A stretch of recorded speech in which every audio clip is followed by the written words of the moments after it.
আপনি অনেক আপনি অনেক পাপ করছেন, কিন্তু কোনোভাবেই এর থেকে বিরত হতে পারছেন না, কিন্তু আপনি চাচ্ছেন পাপ আপনি কমিয়ে দিতে। তাহলে আসুন জেনে নিই তিনটি পদ্ধতি, যে পদ্ধতিতে আপনি যে তিনটি কথা যদি আপনি অনুসরণ করেন, ইনশাআল্লাহ আপনার পাপ করার যে প্রবণতা সেটা অনেকাংশেই কমে আসবে।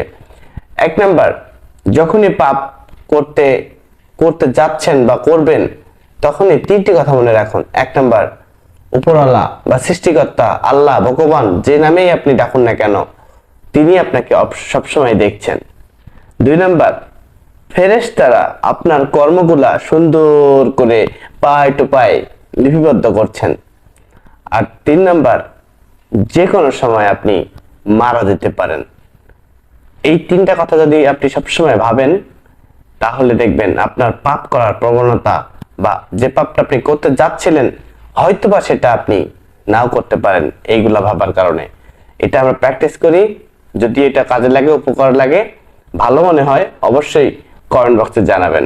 আসসালামু আলাইকুম।